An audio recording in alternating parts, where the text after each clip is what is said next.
Samoa has a new Prime Minister and a new government. Of course, the election was in April, but after 4 decades of single-party control and 22 years with the same Prime Minister, neither the HRPP party nor its leader Tulai were going down without a fight.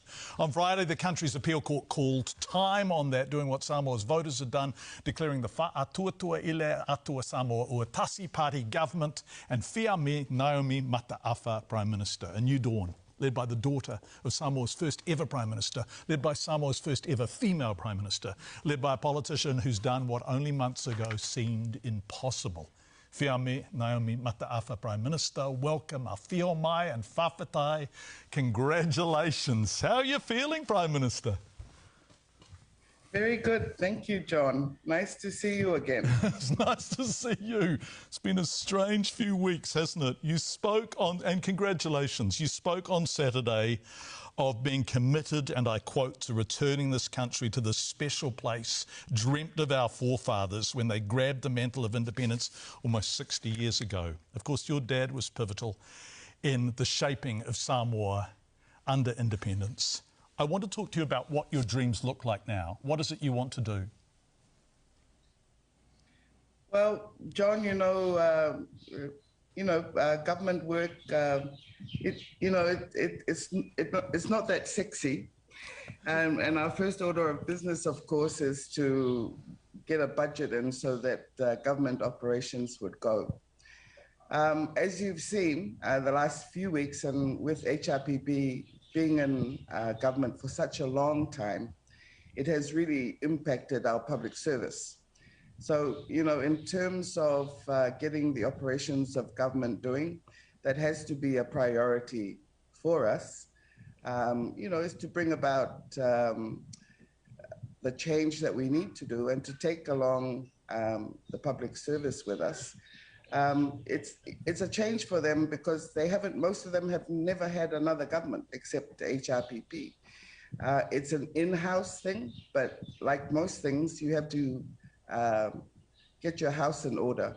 Mm-hmm. And I think, making sure that the public servants feel confident that as a new government, it's the business of government.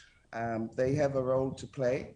But they also need to understand that this is a new government and we have a program that we would like to implement. And you have been elected to implement. I think it's worth reflecting on the fact HRPP were elected into government in, 1982? So 1 year shy of 40 years ago.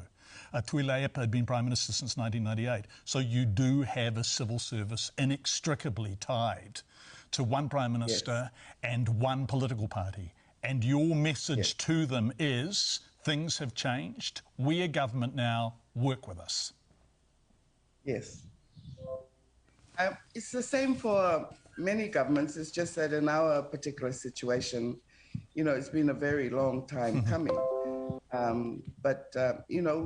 We all have our mandates, and the public service needs to understand that we each have a role to play. We called the key public servants in on Saturday to begin the transition. They seemed a bit unsure, but I think they're coming around, so hopefully we can get this show on the road. Cabinet meeting tomorrow, is that right? So the first official cabinet meeting as government takes place tomorrow. Can I just ask you, and this is about you, and you have won an election remarkably against insurmountable odds for every opposition party for the past 4 decades. But I do want to reflect on Prime Minister Tulai, who was outgoing. Has he conceded defeat? Is he going? Is he packing up his office and leaving it for you? Well, the conventions usually is that the outgoing, they make the contact to concede. He hasn't done that in any formal way.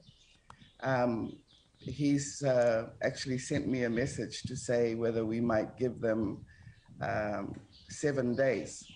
But as you know, John, the court in its decision said that the new government is in place as from last Friday at 4:30.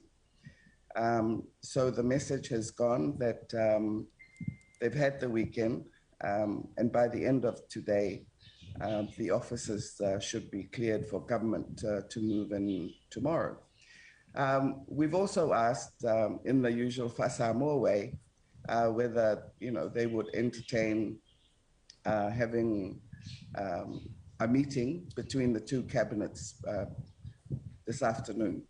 We've not heard back, but that letter has gone. I want to talk about one of the things that my sense from this distance anyway drove people to FAST from HRPP, and I know it was the last straw for you in terms of your relationship with FAST, and that was the 3 bills passed into law last December which granted the Land and Titles Court sole power to determine matters of land ownership. Now I want to explain this to a New Zealand audience.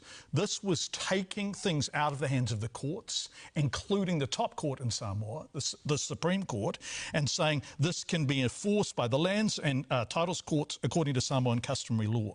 And you said a bridge too far and that you're going to repeal that. Now you need 2/3 of the vote in Samoan Parliament, I think, to repeal those laws. You haven't got that with FAST. Do you think that you will be able to repeal highly controversial laws? Do you think that can happen? I think so. We do have pending by-elections, so the numbers might change. But I think, given the public responses now, especially throughout the campaign period where we put the spotlight and explained in more detail about these 3 bills, the public awareness now is at a much higher level. So, I think we would negotiate, if necessary, an agreement with the opposition to make the necessary amendments. I mean, the other funny thing is that actually they can't enact parts or critical parts of that law, mostly because they can't find the people, to put in place of what they've established for the new arrangements of the Lands and Titles Court. So in reality, it can't function. But I just wanted to make the point, John, that it's not so much per se that I didn't agree with an indigenized law. It's just that it didn't exist. It wasn't there for people to see, so we would understand a process and a procedure and provisions. It was just very open, and essentially it was discretionary. And that was my problem with it. So, whether it's Samoan law, Palangi law, or any law, when it's not clear and it doesn't provide the basic provisions and protections, then, you have to put up your hand and say, no, discretionary law doesn't work. Because it essentially comes down to one person, making a decision at will. Fiame Naomi Mataafa, whose dad was the first ever Samoan Prime Minister, whose mum was an extraordinary and beloved MP, and who becomes the first female Prime Minister of Samoa after being the first female Cabinet Minister in Samoa and the first Deputy Prime Minister in Samoa. Congratulations. We really wish you well. Our 2 countries are so close, and your success is important to us all.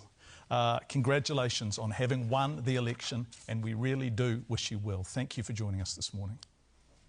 Thank you, John. And I just want to acknowledge the message from your Prime Minister, Prime Minister Ardern, and the support that we've received from your Minister of Foreign Affairs. It's very affirming when you have the Pacific family offer their support for our new government. And thank you. And talofa and greetings to your listeners this morning, and have a good morning. Thank you so much, Prime Minister Fiame Naomi Mataafa.